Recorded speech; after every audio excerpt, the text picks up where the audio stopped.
I'm having a hard time trying to figure out why this movie doesn't work like the first one does.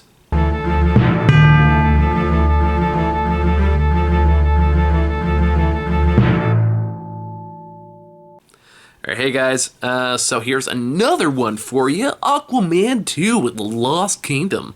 I don't know why I'm talking like this. I've also recorded like 5 reviews back to back, so maybe I'm just getting a little loopy. So yeah, this is obviously a sequel to the billion-dollar original, which was, despite its kind of glaring flaws and how silly a lot of it is, still kind of worked in spite of itself. That largely boiled down to the director's work as James Wan. I'm going to figure out really quick if I can spell Aquaman correctly on my phone. Why did I not pull this up before I hit record? I do this every time. James Wan.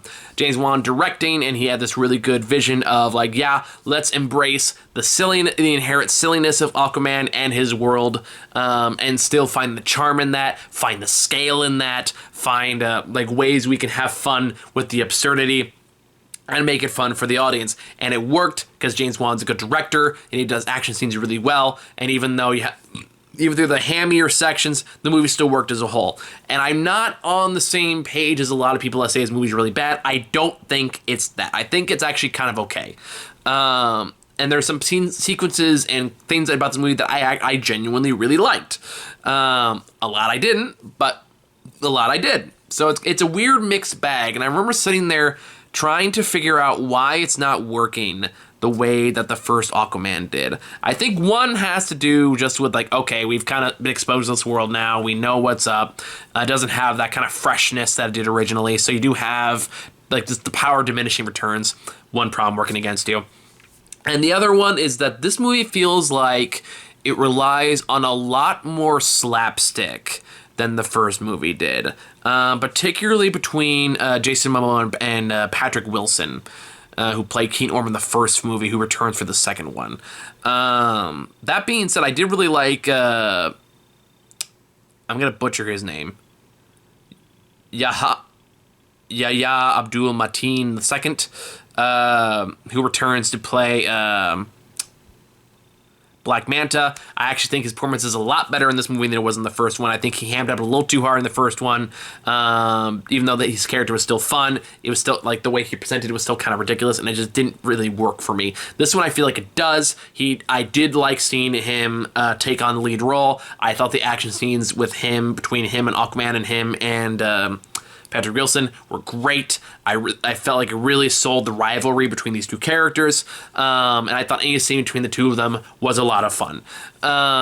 So for those who don't know what the story about this movie is, or if you just, like, I just had no interest in watching this movie, I'll explain very briefly. This movie it takes place a couple years after the events of the first Aquaman. Now he has a kid. Now he's king of Atlantis. He doesn't like being king of Atlantis because he feels like he can't get anything done because there's too much bureaucracy and politics involved. While this is happening, Black Manta has been looking for Atlantean technology so we can rebuild his Black Manta suit so he can get revenge on Aquaman. In doing so, he's found this kingdom in the Arctic that had a black trident, which is an evil trident that puts him in connection with an evil spirit that tells him how to free him from his icy prison so he can unleash hell upon the world, basically by accelerating global warming.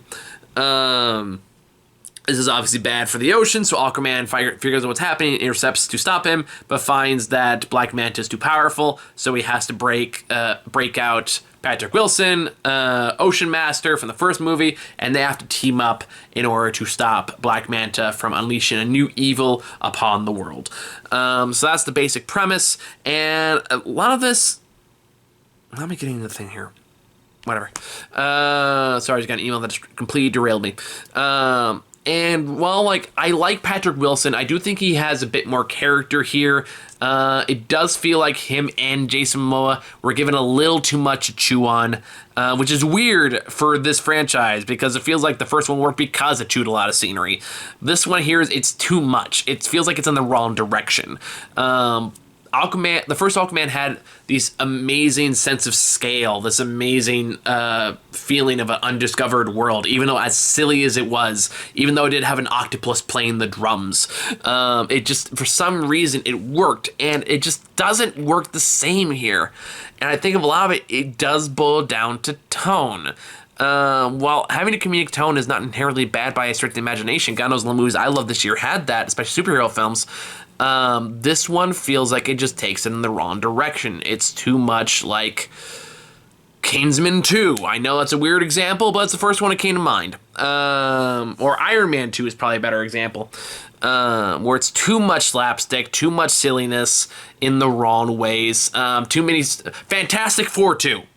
That's a better example. Even though both those movies kind of sucked, but the second one was worse. But it just feels like its heart was in the wrong place. There's like scenes where Jason Momoa tricks Ocean Master to eat a cockroach, and that's like there's a lot of kind of scenes like that, and it just feels like it just kind of drags things out from the fantastical that you're there to see. Also, the main villain, the big evil monster hidden in the ice, sucks. He's a boring character, and I get that he's not really the focus. Like Black Manta is, Ocean Master is. They clearly have more relevance in the story. They have more importance in the story. That's where the majority of that's where the majority of the character focus is. And for the most part, I think those sequences work more than they don't. Particularly Black Manta, who I just really enjoyed in this movie. But everything else around it just doesn't carry the same effect. Yeah, it just doesn't, and it feels like it really should. You can tell this movie was reshot to hell, re-edited to hell. I mean, God knows how many behind-the-scenes stories of, like, multiple scenes of Batman that got filmed for, like, a post-credit thing that never get used. Like, we have no idea what's going to happen, like, where that's going. This is essentially the death of this era of DC films, and as far as I'm concerned, that's fine. Like, I'm ready for this era to end. I was never a huge... There was a few shining spots, like Shazam. The first Shazam was really good. I liked the first Wonder Woman. I liked the first Aquaman. And, like, Birds of Prey was really good. And The Suicide Squad. Those movies were, like, good hallmarks. And the Peacemaker show was really good. But everything else, just, like, yeah, I'm ready for a new era of DC films. Because, like, this shit needs more direction. Or no, because like, despite everyone saying that Marvel always had this grand plan for their movies, no, they fucking didn't. I've rewatched them all, like a lot of the early stuff recently. No, they fucking didn't. If you think that Marvel had all their shit figured out from beginning to end of the Infinity Saga, you're fucking lying to yourself. Watch them again. They were making up as they went along. This one was making up as they went along. They just didn't do it as well. And it was much more noticeable as a result. But anyway, I digress. It's disappointing because this is like one of the few superhero movie trailers I saw, especially from the DC side of things, right? I was legitimately excited to see where it was going. I like James Wan's directorial style. I like the way he shoots action sequences, and I think he's very, very good at it. And even the action sequences here are still fucking great, and I don't care what anybody says. They still hold up, like they're still fantastic, and what is otherwise a mediocre film. I just wish everything around it was better, or more interesting, or more enjoyable, or more fun, and it just disappointing.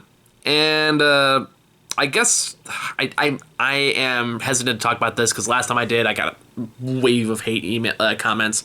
But it is interesting to see the narrative around this movie isn't nearly as vitriolic as it was for the Marvels, despite also being a sequel to $1 billion movie of a comic book franchise. But I guess you're not, like, I'm sure if I say that, there's going to be a bunch of chuds that pop up in my comment section that tell me why this one is okay, but the other one doesn't devolve to sexism or misogyny or racism, even though that we know that's the reason why. But anyway, I don't want to get into all that. That's just some messy business. And thankfully, it's late in the video, so you really had to work your way to get to a point where you can just leave a hate comment for me. But anyway, Aquaman 2 should have been better, could have been better, wasn't better, and we're all poorer for it. So thank you guys for watching. See y'all later.